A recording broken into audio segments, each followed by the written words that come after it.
and we are officially live. This is the first episode, first podcast of Light the Lamp. I'm starting this now. My name is Jeff Quake. Alongside with me is my good friend Mike Witmer. Mike, how you doing tonight? I am doing well. It's Good. the first time in this not doing on the second mic. No, I know. Isn't it I know. weird? It's definitely different. Yeah. But thanks for having me on your first podcast. I know. First special guest. Yeah. It's pretty nice.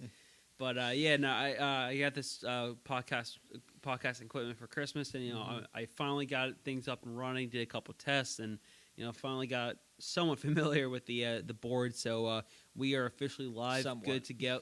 Yeah, We're still figuring it out. It's a work in progress. Yeah, it's a work in progress. That's fair. All right. To be fair, literally the package when I opened it up, it didn't come with any instructions. I had to look up the manual online. You just have to look up Google. It's where you find most of these things anyways. Yeah, exactly.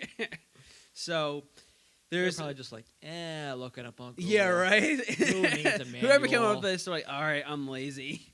But so there's a whole bunch of things that definitely got to talk about. So tonight's lineup is basically going to be a breakdown of some recent trades, including some relatively minor trades by the Flyers, but also some other trades throughout the league. Definitely some names that will pop out to you guys. Some injuries here and there. A breakdown of the Flyers-Boston game not too long ago.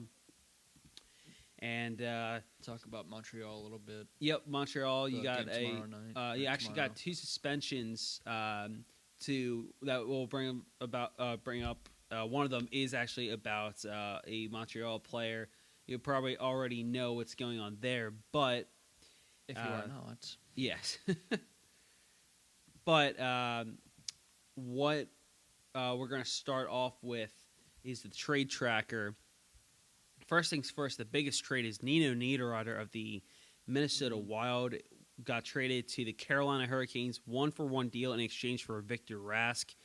Rask going back to Minnesota. What do you think about this trade right off the bat? At first, and they probably still feel this way. I don't know if it's going to change for once they go to the teams. Yeah. But I think Montreal might have won the trade because I think Niederreiter's the better player. I agree with this you on that season one. because I just brought up his stats before we got on the podcast, and they were kind of surprising, which probably means Rask was injured for some point of the season. Right, or whatever, for sure. 'cause he only has 26 games played this season, but he only has 6 points. I don't know why Rask is struggling this much. I think he's a But very even talented player. Niederreiter only has 23 points and 46 games. I mean, that's But the most points, and they both had the most points in 2016-17 season. right. For Niederreiter, it was 57 points, 25 goals, 32 assists. For Okay. Rask, it was 16 goals, 29 assists, 45 points total. Both of them playing full 82-game seasons. Mm-hmm. I think they're still both good players. I think, obviously, I feel center is more valuable to get just because they have more For sure. to go through. But I think I think Nino. I agree with you. I think fits well with what Carolina is yeah. doing. Yeah, no, I agree And with also, that. it's a shakeup for Minnesota too. It kind of is, yeah, because if you you've do lost- take a look at the 'cause- standings, go ahead. Well, just because Niederreiter's been a player you've had for a couple years now, and you're probably pretty high on. He's still only 26. Right. But still, Rask is only 25. Yeah, I still feel, for me, that you could have gotten a little more, maybe a draft pick or from either way. I Yeah, feel like either way. probably Okay. could. Yeah, that's fine. Yeah, so Carolina, they're currently 4th in the for the wild card. So there's obviously it's Montreal and Pittsburgh in the first 2 wild card spots. Then it's Buffalo with 54 points, 2 points behind Pittsburgh at 56 points. And Carolina, West they're is a lot more close. Oh, absolutely. And Carolina's 49 points, so they're quite a bit away. Well, Minnesota, they are The second actually in the wild card, second yeah. wild card spot. They have But- 49 points as well, but that's much closer. So they that had the exact same record as Edmonton. I know. which is just crazy. 23, 21, and 3. That's nuts. 47 games played. So I think advantage definitely goes to Carolina for this trade. I think it's a great trade for both teams. It's not. I just think there's a little bit more upside for Niederreiter's potential. Not saying that Victor Rask is a bad player. I just personally think that Niederreiter is just a better player. You know, more speed, more scoring ability. I think but I think this is also nice. He's put up better numbers. Yeah, exactly. Everything. And he's proven to do well in the playoffs before. Sure. And the reason if Niederreiter's name has stuck out to you for some reason is because he was the one who scored the game-winning goal in overtime back in the 2014 playoffs in Game 7, upsetting the Colorado Avalanche during Nathan McKinnon's rookie year back again in 2014. That was a huge upset, and I was very shocked. But it was an absolute snipe against Simon Varlamov. But so kind of moving on to get some of these other big trades. Before we get onto that, of course. I kind of want to get to Carolina a bit. Yeah, no, go for it. Just for a second here. But I felt like Carolina had to make a trade like they this. They did. I think they did. Because even though right now the Islanders are third in the we got to talk about that. How in the world are the Islanders? But we'll get into that later. That's going to go up to Pittsburgh. Yes. Pittsburgh's going to be in that top 3. Yeah, I'm sure they will be. So Columbus, it's only a 2-point difference. Yeah, Columbus is leading the Metro, followed by Washington, then the Islanders. That's but something I think doesn't for look them, right there. for them to make it, would have had to been through the wild card, so they had to make some move to be there. Yeah, for sure. And I think that this is definitely obviously they made the big one during the offseason. Oh yes, the Noah Hannafin and Dougie Hamilton trade, and Lindholm for Dougie Hamilton. I think that was it wasn't a risky move. It was a great pickup for Carolina. I do like Dougie Hamilton, but at the same time, I thought it was a relatively bad idea to get rid of Hannafin and Lindholm. You obviously had to do something. You had to give something to get something, obviously. But I do think that I don't know why. That's always been something that I've said many times on the Mike and Mitch podcast, one that we've been on before and everything, that even Mitch has said this, but for me, it's like Carolina on paper always seems like a team that's destined for the playoffs. Yes. But just always falls out of it. For some reason. But I think even last year I thought they could make it, but then I really thought after the halfway point they started falling off. Yep. And you could argue the same thing here. But also their problem is similar to Flyers or whatever is goaltending. Yeah. No, and that's exactly why. They always went with someone, but it always ended up being Cam Ward being their starter. Yeah. They're one they don't want. So I don't even know what type of goalie to determine that they need. They're just one decent goalie from being a playoff team, I think. So that's just a shame because I love Carolina's talent. I think they're great. I do have them still in the playoffs this year. It might not actually happen. I love what Carolina's doing. Yeah, I think they take the spot I thought the Flyers might have taken in the playoffs. Right. So, again, we'll wait and see what happens. This trade happened 4 days ago. This one kind of stuck out to me as well. The Anaheim Ducks acquired Devin Shore from the Dallas Stars for Andrew Cogliano. I think that Cogliano is the better player in this trade. Again, another 1-for-1 trade, which kind of surprised me. You're seeing as 1-for-1. It's just different. Yeah. So I definitely think that Cogliano is the better player in this trade. It's still a good pickup. Both players are. But look at the teams that are doing well. That are trading though right now. Yeah, these aren't big moves, but they're the teams that are either in the playoffs or on the cusp of the playoffs. Exactly. Playoffs being Penguins are in there, the Ducks are in there. They're right around the playoffs. The Ducks. I don't think they're in the playoffs yet. Same with Carolina and Buffalo. There was one that was. Yeah, Anaheim's just out of the wild card. Yeah, this is actually Chicago's made a few trades that have just been interesting. This one happened a while ago. We mentioned on the Mike and Mitch podcast at your place.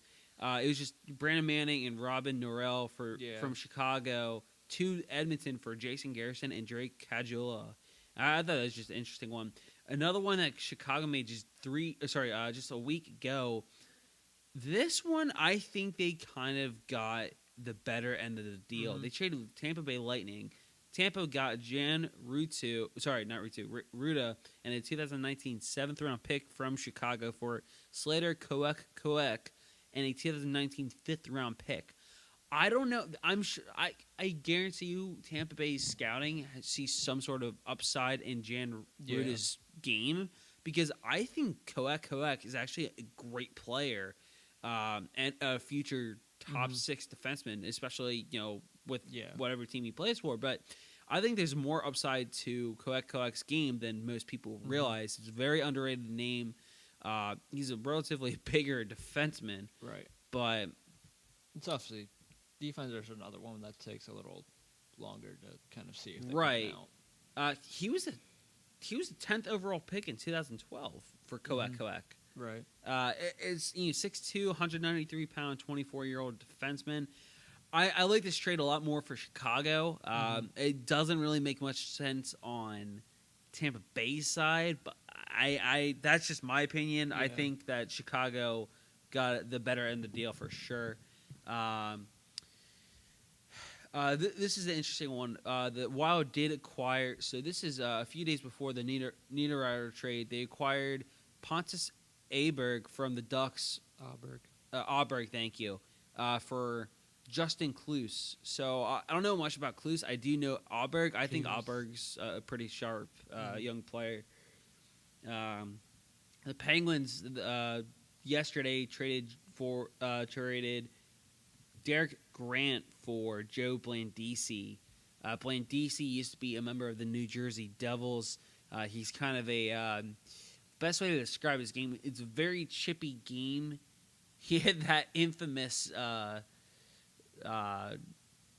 embellishment against the Flyers a few years back when Andrew McDonald kind of gave him a little slash and he kind of went flying all over the ice. So that was just kind of an interesting one. But the Anaheim Ducks, I've been actually very busy, more busy than I remember they were. They acquired Michael Del Zotto, former Philadelphia Flyer from Vancouver Canucks. For another former Flyer, Luke Shen. Yeah. And a 2020 7th-round pick. And now you're telling me something interesting earlier about this deal. What was it? It was basically it was just Del Zotto for a 7th-round pick, because Shen's was already sent down to that's AHL right. affiliate. Yeah, so the Anaheim Ducks is the Seagulls or something like that. He was already in the AHL. I didn't know that. So it's basically Del Zotto, who is a roster player, for a 7th-round pick. And that's kind of a steal and a half for the Anaheim Ducks. If you think you can get Del Zotto to kind of get that point production. A couple years ago, because Del Zotto's always been a weird kind of defenseman.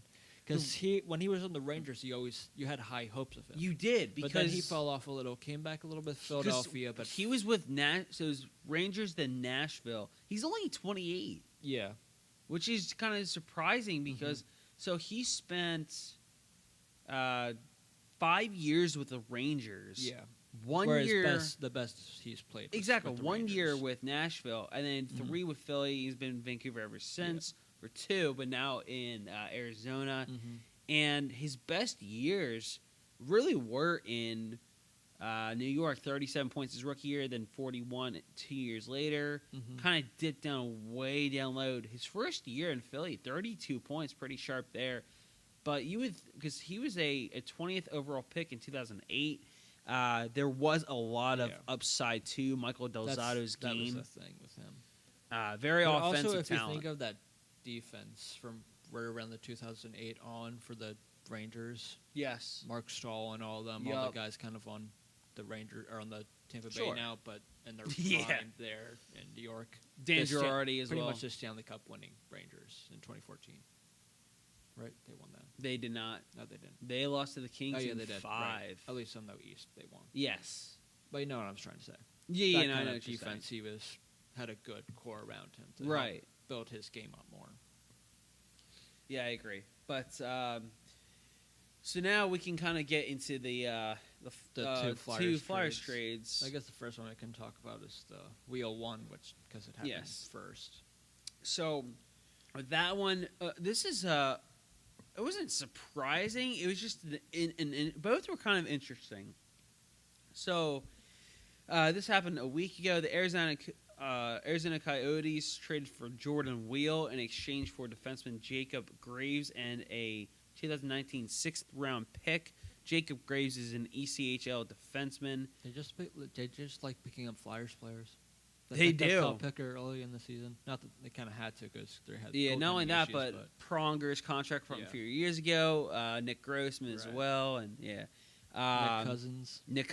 That's right. They had Ronaldo too. Ronaldo. Before he went to Nashville. Yeah. And then the other one just happened last night. Justin Bailey, not Josh Bailey, but Justin. That we both thought it Bailey. was Josh I know. Bailey. I got so excited. So Justin Bailey from the Buffalo Sabres for Taylor Lear. And Bailey, he's actually already doing his fair share of helping out. He's dressed tonight, and Tony Androkidis of AHL or Inside AHL Hockey said, funny enough, Bailey has already helped the Phantoms on 3 of their 4 goals tonight so far, despite just 1 assist. On Mark Freeman's goal, Bailey outworked Rochester's players along the boards and got the puck ahead for the rush. He drew a penalty on Paul Carey's power play goal a half hour ago, and he had a primary assist on the captain Colin McDonald's goal. So we got to keep an eye out there. But so far, so good. Yeah. It's actually a crazy game. It's 5-4 Hartford, which is just nuts. Just a very high anticipated scoring game. And Anthony Stolarz is in net for the Lehigh Valley Phantoms. We can get to him in a little bit. Kind of want to talk about Stolarz. Yes. No, I love that. Flyers goaltending situation. Yeah. But yeah, him too. But both these trades the Flyers made, I'm kind of like meh about. Right. Because they're not big moves. They're so in any moves. sense. I guess they're safe I think you moves. could have gotten better than the 6th round pick for Jordan Wheel. I think so, yeah. That was kind of, I don't know, it was just an interesting trade. And I've always liked Taylor Lear. Last year when they had him up and everything. Oh, yeah, I thought this he was year good. just hadn't really panned out for him. No, but I thought that these are all like AHL. they're safer moves. Yeah, and even that Flyers also traded for a player too, but he just went to the ECHL. I'm pretty sure. So he was nothing. Yeah, he was just a person that had that. Do you know who I was thinking of? Because I kept thinking, I was like, I know Justin or Josh Bailey. Well, yeah, Josh Bailey. No, shoot, Justin Bailey. You're not helping. Graves, Jacob. I almost said Justin. Jacob Graves, because there's a Ryan Graves out there in the league, and that's who I thought the Flyers got at first. But he's currently a prospect for the Colorado Avalanche. He's another defenseman, and he's playing for. Are you getting him mixed with Reeves? No. But yeah, so certainly some interesting trades going on around the league. Yeah, they're all like nothing trades, but they're little things to kind of build you up towards the trade deadline. Right. So we can like a month away. From now. So we can actually kind of stick with this topic for a little bit more, because Sam Carchidi kind of sent out, or not kind of, he did. He sent out a poll. Let me bring it up here from his Twitter page. The poll was, should the Flyers trade Wayne Simmonds? Yeah, is it? So far it's 78% trade Wayne Simmonds, 22% give him an extension. What are your thoughts on that? How accurate is that? Is that very accurate or very inaccurate on what they should do? What was it?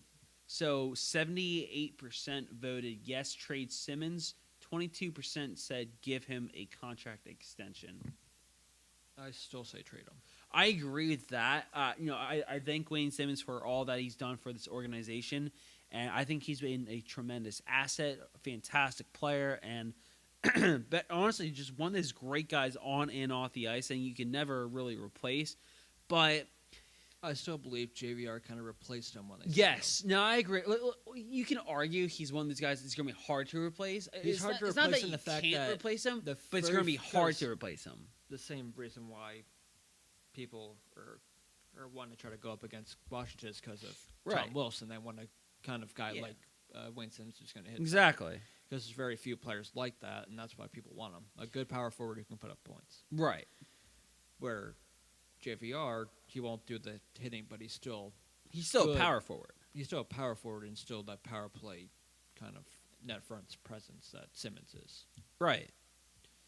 So that's realistically, that's kind of what I mean by they got JVR. No, I agree with that. So realistically, because we talked about this on your podcast before, multiple times, I think. Yes, I just want to get the idea out here on this show on Light the Lamp. What would it take for the Flyers to trade Wayne Simmonds? Like, what is a good, healthy return for Wayne Simmonds, for a player like him of his caliber? I think it's come out that's been like they want a first round. They want a young prospect and someone who's NHL ready, whether it be the defenseman. I think they want like a kind of a veteran kind of guy, but right.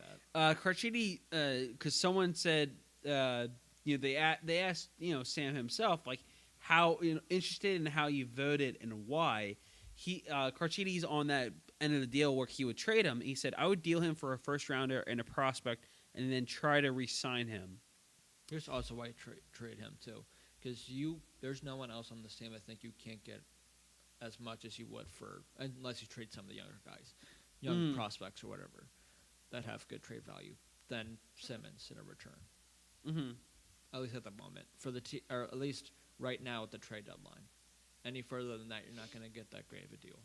Honestly, I think so. I agree with you because and if it does get to that point, either it's going to be not that great of a deal for the Flyers, or they're going to have to keep him. Yeah, and it's not like the worst thing if they do keep him. It's just trying to get him the right contract. Right, exactly, and he's going to get paid. Sure. So we'll kind of see what happens, but I agree. I think you will get the best deal if you trade him at the deadline. The only thing the Flyers should worry about if they were going to sign him is he's 29 now, and already it seems like not really a decline, but his numbers aren't the 30 goals he's put up in seasons past. Right. Last year it was because of an injury. Yep. And not getting surgery for some reason. Yeah, that was... This year, I don't know what it is.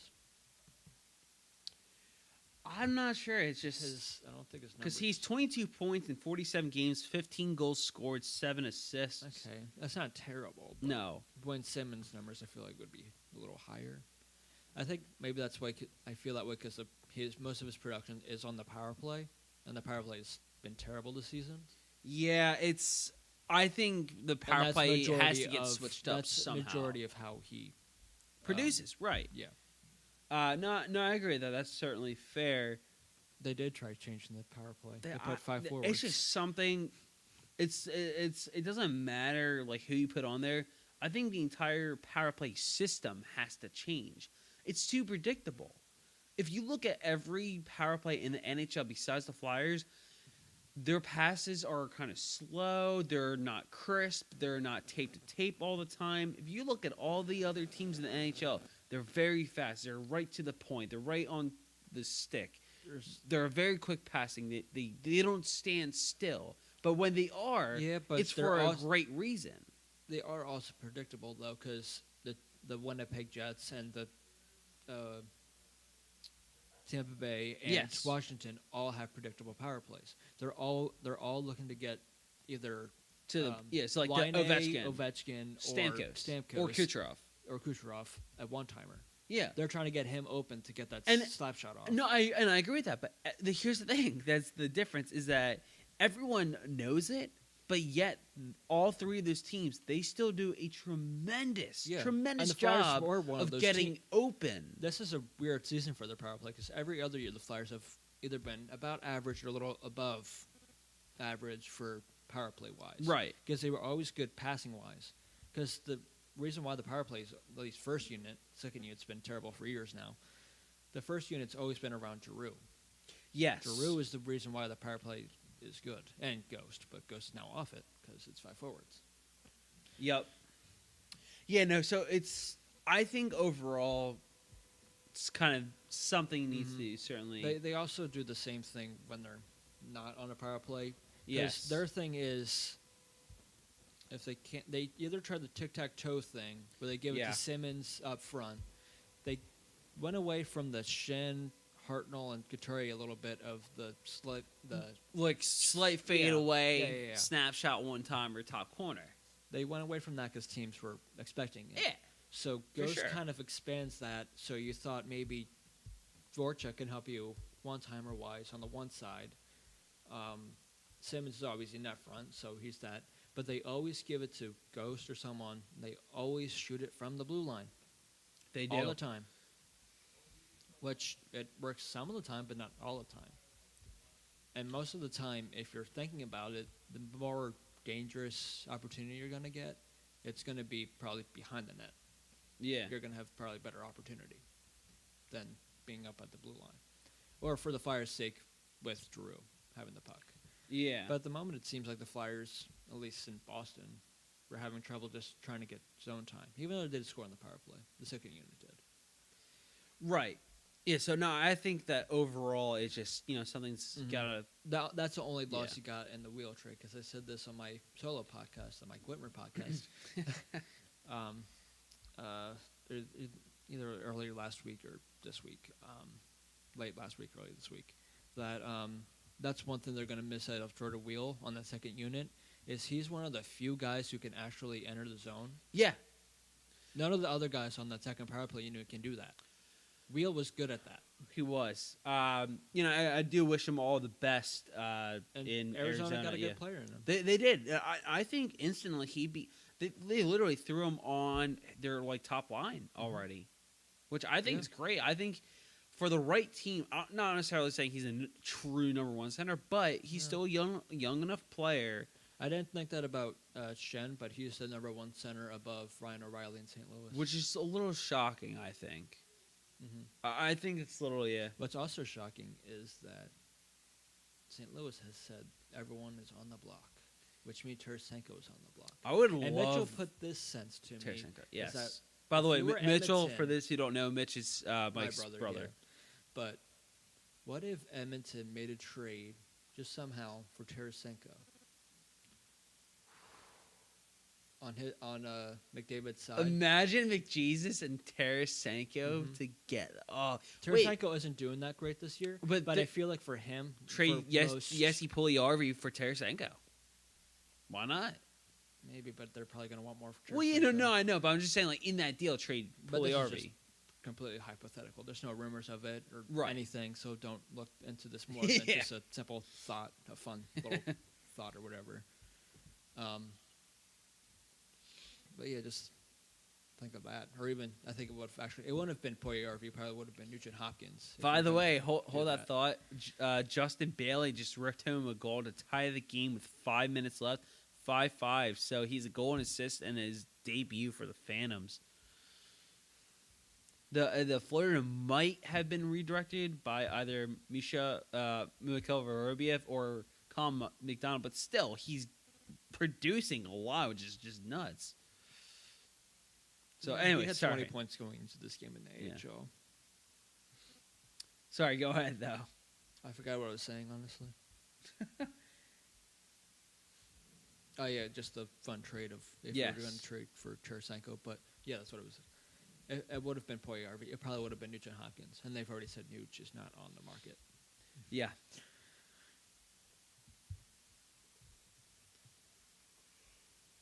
No, that was the point I was going to get. Yeah, for most wingers, I feel like Ovechkin or Line A or whatever, I feel like you need a good or great or a good center to do that.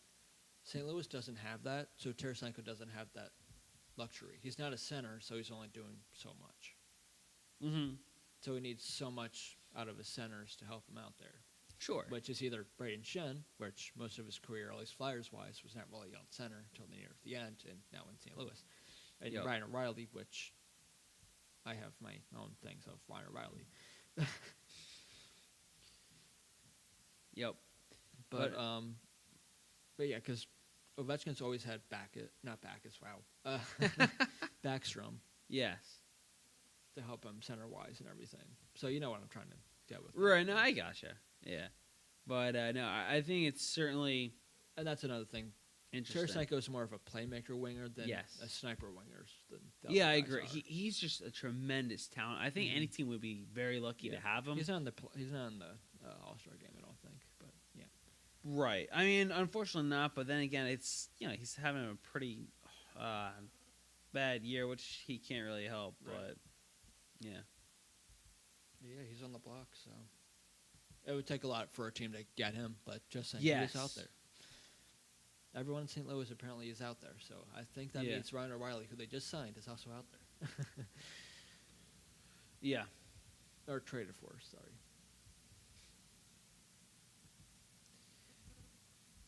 Yeah, no, I think that overall it's certainly helpful. Some more Flyers updates though. There wasn't a whole lot, but GM Chuck Fletcher, also executive vice president, I keep forgetting he has that position as well, had some updates about 4 Flyers dealing with injuries. First, Brian Elliott, who has a lower body injury. Brian is progressing nicely and continuing his rehab.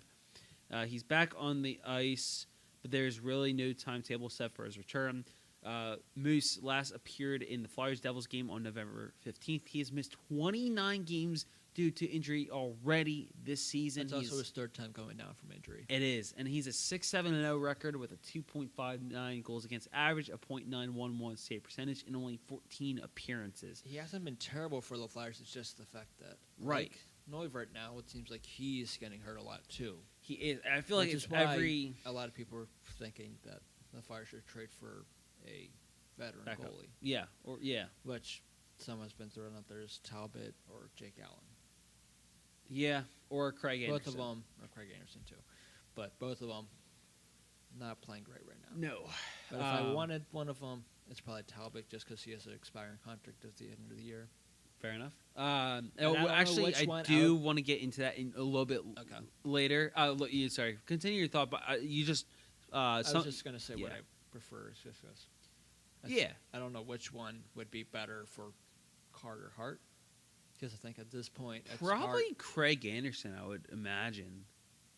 Maybe just because he was already comfortable with a backup position. Well, that, but also just because Anderson's been around for so long. But I feel like it has to be now because I think since being called up, Carter Hart, not definitive on this, but I think he's now the number 2. Yeah. No, I agree because Neuvirth's getting hurt, Elliott's hurt, and we don't know when he's coming back. And I meant like when Elliott and Neuvirth come back. I think Neuvirth. When Neuvirth they do come back, may be the healthy scratch, and Hart might be the backup. I'm fine with that. Or Chuck Fletcher might actually want him to be in the AHL to get some.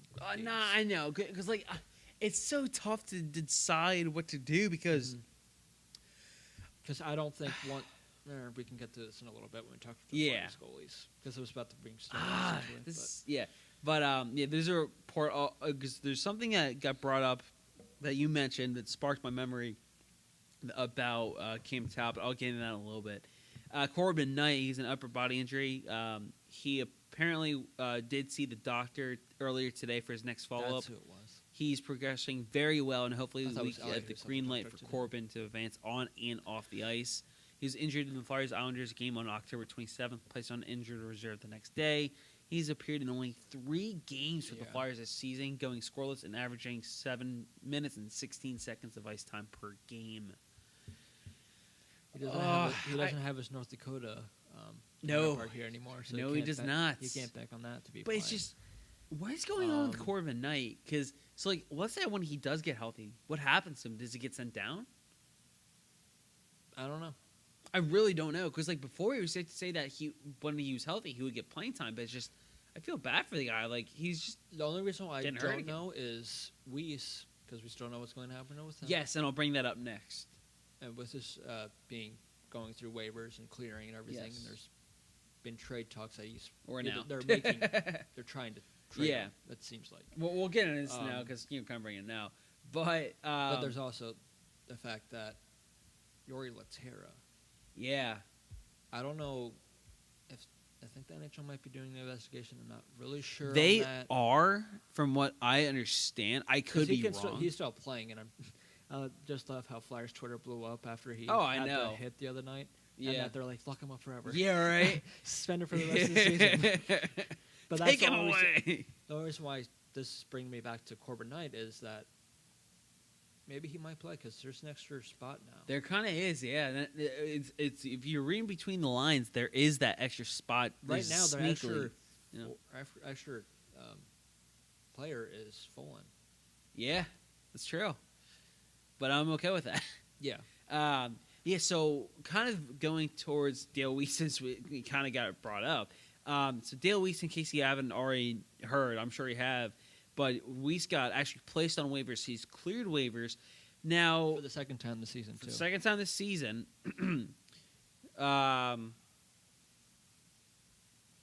So it's just...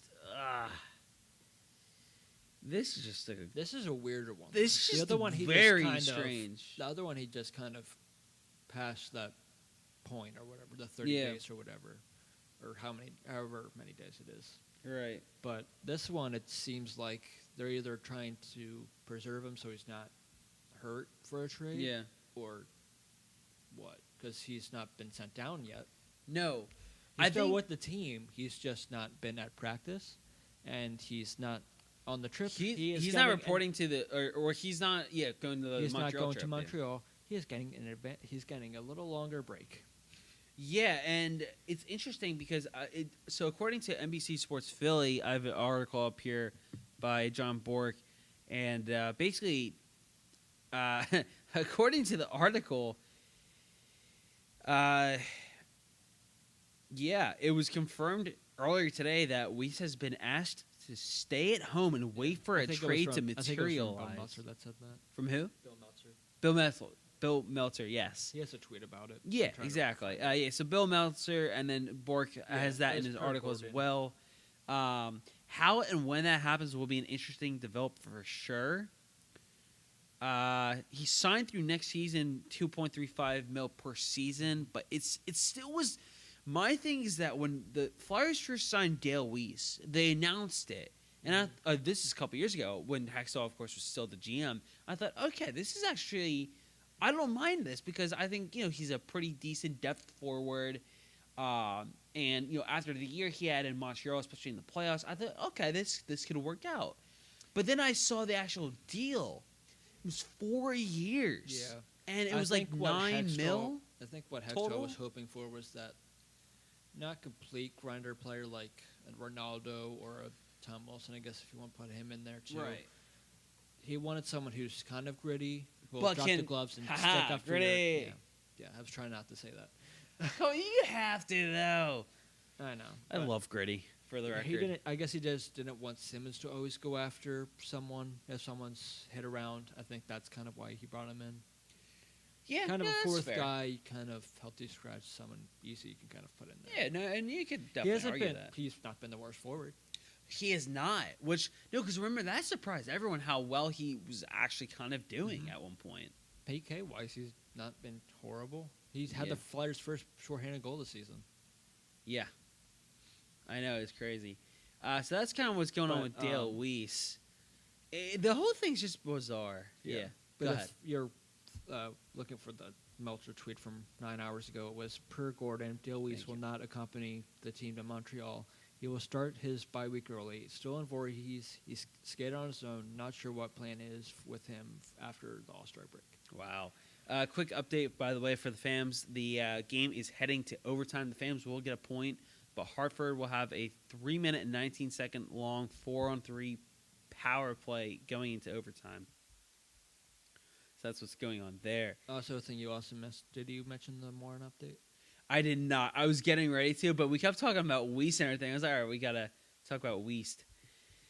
So for Sam Morin, the biggest one is Sam saw the doctor during the last game against Boston 2 days ago. He's been cleared to go full tilt now, according to Chuck Fletcher. The game plan for Sam is to get his body ready to go back and play NHL hockey. We're looking at another month before he's ready to do that. So that's honestly that's about the timetable they set for him. Exactly. So I think this is great. Like the fact that he's on schedule and his body, basically he's been cleared. That's fantastic.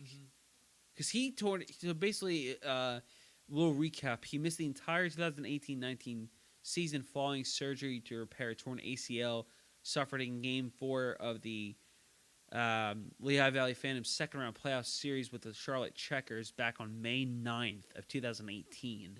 So it's been quite some time, but it's glad to see. That was a rough year for him because he was injured earlier in the season too. That was. I feel so bad for him. He's a hell of a talent. He is, but it's just He was the one talent that hasn't done anything yet. I know. Even Haig, who no one really thought anything of prospect-wise, defenseman for Flyers, is done more than he has. Yeah, no, I agree with that, and they were both drafted around the same time. They were.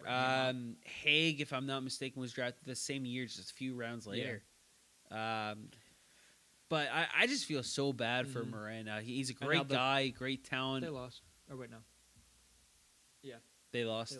Yeah, I mean they have Phantoms had they're on pound and kill for like 3. They aren't nearly the entire overtime. So I'm not that shocked. You really want to know? The shots are 43-28 for Oh my Wolfpack. God! Yeah, well that would do it. But yeah, now when he comes back, that's another question mark for Fletcher. Yeah. And also something he, like Hextall, I don't know how much he really liked Morin either, because he didn't draft Morin. This is 2 GMs past Morin that's come in, so I don't know if that means Fletcher is maybe thinking of this is a guy who could possibly move, or does he send him back down to the Phantoms to get some games in? Or I don't know. I just want more room to play hockey again. I feel so bad for the guy. He's gotten so snake bitten with injuries. The only thing with him, because he is a similar defenseman to Gudas, is that he'll hit people. Yeah, I think he's a guy that can help spark you with a good hit and drop your gloves and everything. Easily. He's giant. Dude, it is scary. So when I interned with the Wilkes-Barre Scranton Penguins during my junior year, there was a game where, because in half the time, it would be either be in the press box, watching the game from there, doing the game recaps, or I would be spotting. Guess it wasn't in the 3 stars of the game. No, dude, I can't tell you how many games I would hear. So when I was at the down like ice level, kind of. There was like in the kind of the concourse area, like literally their broadcasting view. It's like center ice, but it's literally behind seats. So it's like fans can hear the radio broadcasters, Nick Hart and Mike O'Brien at the time, call the game and watch hockey, and it was cool. But there's one game in particular, Phantoms Wilkes-Barre Scranton. Where I just saw Zach Aston Reese going for the puck in the corner. In my head, I see Morin skating up, and I thought, yep. Literally, it's going to be a 5-minute boarding call right here. I'm calling it because I know how hard Morin hits. And sure enough, he comes just racing in, and boom. He flattens him, and everyone was going berserk. And I was just sitting there like, oh, my God, like, he's just a monster. He is. It's unbelievable how powerful he is. Whenever he sends people flying with his head. If last season wasn't an injury-prone season for him, I had high hopes, especially after that preseason. His last preseason game last year was a standout. Yeah. He had a great assist and everything. He was doing everything right. He just got hurt. I was sent down after the second game. I don't think he got any games in. Then he got hurt, and hurt again, and now here we are. Yeah. It's just... But I guess if you want to put it this way, without him getting hurt, if he wouldn't have gotten hurt, I wonder if Sanheim would be where he is now. That's an excellent question. I honestly don't know. Because I don't know who Hextall had higher at that time. Oh, that's a great question there. I honestly have no clue what to think about that because I don't. Because there's no way to think about that. Exactly. You don't know how that would have that's panned out. what I was going to bring up. Philip Myers really quickly, because we mentioned that Chuck Fletcher, was like obviously happy with how Marin's progressing and everything, and about some of the other younger guys, but this might take a little bit to find again. I forget. I think I could have sworn I saw this earlier today. I could be wrong, but basically, long story short, Scott or not Gordon, sorry, Chuck Fletcher. He's very happy with how. Oh, I saw this in the paper. That's why I saw it. He's extremely happy with how Philip Myers has been playing, and he's basically says like there is a future. Basically it might be sooner rather than later. I don't know. So he said the same thing about Carter Hart. Yeah. So honestly, I think we could be seeing Philip Myers. I don't know if it's going to take an injury for him. Probably same as Hart. Hart had it was kind of a last. It was literally it was a forced move. But for Philip Myers, I don't think it's going to be a forced move. It's a lost season. This is also kind of it can be a learning experience for these young guys. Because Morin also did this a couple of years ago. Yeah, during the 2017 season, Yeah. he played in like a few games, like 2-3 games. But if you already count as a lost season, then it can't hurt at all. Like get these guys in games. At least after the trade deadline or whatever, the roster kind of expands a little, at least moves wise. You can make as many as you can or whatever. But yeah, and I agree. I certainly think but that only have a certain number of call downs you can do. Right, for sure. What the rules is, but yeah, absolutely. But yeah, if you're happy with this game and you want to shake up on the blue line, honestly, I think the Flyers might. I don't know if they would go this far, but I think they could. You could also probably say the same thing about Knack. Yes, Nicholas Aube-Kubel. I think it's safe to say that at some point the rest of the season, before or after the trade deadline, at some point you'll see Nicholas Aube-Kubel, Sam Morin, and Philip Myers all playing in an NHL game at some point.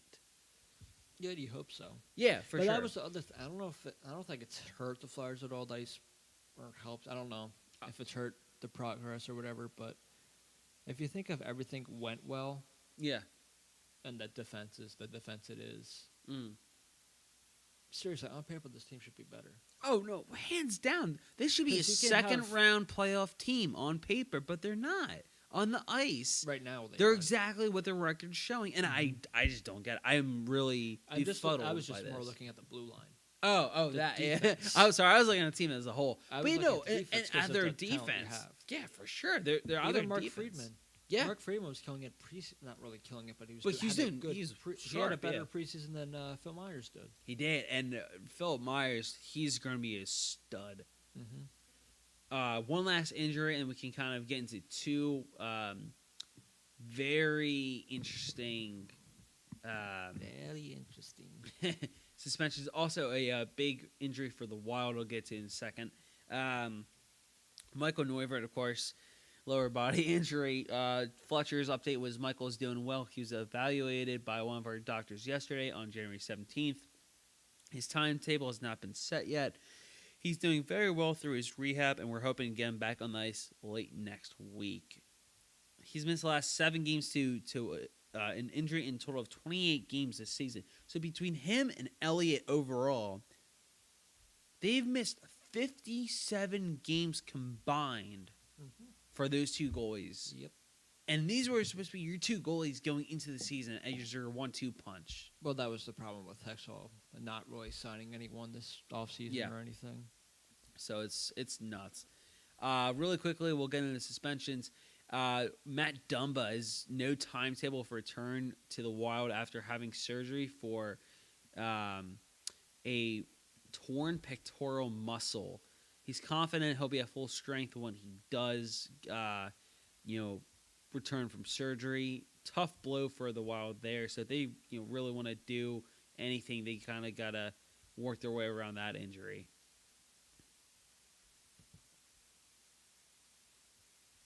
Sorry, I was just thinking of the Flyers prospects and everything. You're good. Now I was wondering what you're thinking about there. Yeah. So. Oh, yeah, I forgot about this one. Braden Holtby, he missed the past 2 games with an eye injury. He actually got a stick to the eye a few games ago. I completely forgot about that. That was certainly very bizarre.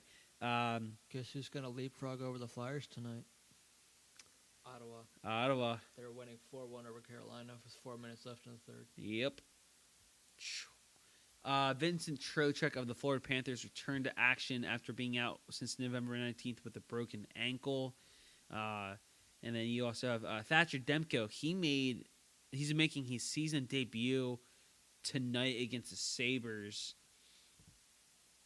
And I don't believe that game has started quite yet. No, it has not. It starts 10 p.m. Eastern Time, so in a few minutes it will start there. 2 suspensions that happened that got announced. Ryan Johansson, he got 2 games for. They're calling it like a chop, but it was like it was a high stick that was ruled, but it was again it was like more like a chop. Him and Mark Scheifele were fighting in the corner. Johansson kind of spins, turns, pushes, and as he turns, he kind of brings down his stick. It's kind of very similar to what happened with the Radko Gudas. Oh, from last year. Yeah, whatever. from last year. Yeah. Hold on, let me go back a bit. So watch these two here fighting, twist, turn, chop. But he kind of got. It's a chop. It's a chop. He kind of got shit. What's that from again? I forget. I don't know why. That just cracks me up. It's a chop. I'm just going to start saying that now. It's a chop. But he just started, spinning and, chopped him, as Whitmer was saying. And then the other one, Paul Byron, he only got... That was more accidental than Gudas's was, though. That one? Yeah. It kind of was, yeah. But here's a Paul Byron hit. He had a very high hit against McKenzie of the Florida Panthers, another Panthers player. Yeah. So he kind of rode him hard into the boards. Now I don't know what the NHL considers suspendable. I don't even know anymore. I really don't. Those hits aren't as worse as the Laterra hit the other day. Yeah, Laterra hit was pretty bad. They did gave him a 5-minute major and a game misconduct. Yeah, but I don't think he got a hearing. No, he got nothing. So I don't know what to think of it anymore. Yeah. There's been worse ones that have been called suspensions and others haven't. Yeah. That is, yeah. We can go on about Tom Wilson forever on that one. Yeah, that's a good point. Especially you. Yep, got that right. But yeah, other than that... that's why I wanted to bring up the Flyers kind of prospect system is that with the last year that the Flyers have... Yeah. If you're a Flyers fan, are you more likely to want to see them make a push and just miss the playoffs, or stay near the bottom where they can add another piece to a team that you already think is a playoff team? Stay near the bottom, add another piece, because let's be honest, you don't technically need that to finish last to get the first overall pick. Look what happened a few years ago. They jumped up like 13, 14 spots. It helps your odds more. It does. And you grab Nolan Patrick at number 2 overall. Mm-hmm. That's a very rare one. Yeah, no, I agree. It's rare. Both them and New Jersey got very lucky on that one. Well, New Jersey, they were only a couple points out. Yeah, I think they were only like a pick or 2 away from the Flyers. Originally, before they were moved up, they were going to be. I don't know. I can't remember. Anyway, but I agree. Yeah, I think they were 14th. The Flyers were 13th. All right, now I gotta look it up.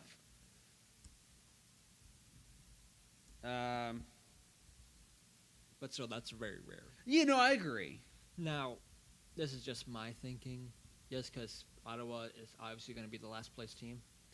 But their pick is going to the Colorado Avalanche. There's that, and I don't think there's a bias or whatever rigged in the lottery. I don't know if they're going to give it to Colorado, a team that's already in the playoffs now. And I don't know if they'll win the series against Winnipeg, but right. Wait, no, was it 2017 for the? Yes, it was 2017 with the that would be correct. Hischier Patrick draft. That is correct. Yay. Oh my god. I love The Office. We watched that during lunch at work. It's amazing. When don't you watch that show? No, I know, but no, like the greatest thing is we actually like we had it on during work. I love it. It also depends on what I said is also depends on how much Chuck Fletcher kind of blows up the team or whatever he does with the trades. Because right now he hasn't made a big splash move. I guess like Minnesota has tried to need a writer or anything. It's been little minor things. The biggest move he's made so far is calling up Carter Hart. But that's kind of it. I don't know if he's waiting close to the trade deadline to make these bigger moves, but he's starting to move pieces. Wheel wasn't he's been in and out of the lineup, but he was someone who's been here for a while, Lear too. Yeah, for sure. All right, I don't know where New Jersey was supposed to. Anyway, so I was just curious about that. But, I agree. It's very rare for that to happen. But, because Jack Keys is going to go first overall. There's that one Finn that will go second overall most likely. But still, either way, this is a pretty sharp draft. Sure. I feel like the past. Because at the moment, I think there's at worst 7th overall for the Flyers, maybe 8th. And 7th is where you drafted Ivan Provorov. Yes. Granted, this draft is nowhere near what the draft was. That draft was just off the charts. The best it was is still, the 7th overall guy, you're expecting him to be pretty good. Yeah. No matter what, I expect your top 10 picks of each and every draft to be pretty sharp. Yeah. Obviously, you think maybe the first 2 or 3 might be NHL ready first year. The other guys maybe a year or 2. Like both Provorov and Konechny, where you're in, Patrick right away. Yeah, exactly. I don't know how Fletcher sees that or whatever. Who? How Fletcher would see a young guy coming into the new season. That I'm curious about that. I don't know how he feels about the 9 games or whatever. Yeah, I'm not sure. So, obviously it's all, gotta wait and see type thing in the near future and everything. Not a whole lot else to talk about. The only other thing really was coming up in the Flyers' next game is tomorrow night against the Montreal Canadiens. The All-Star break. Yeah, the All-Star break's coming up. The All-Star game is, I think, January 25th, if I'm not mistaken. So it's a 7 o'clock start tomorrow. Flyers at the Montreal Canadiens. 97.5 The Fanatic you can listen to for TV. They actually have this on ESPN Plus. That's awesome.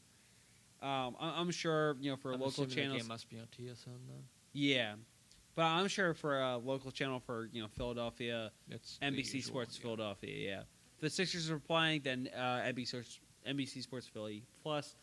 But other than that, I think that's just about it. Thank you so much for tuning into my first ever podcast, Mike.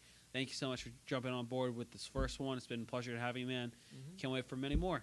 Yep. So long, and have a good one, guys.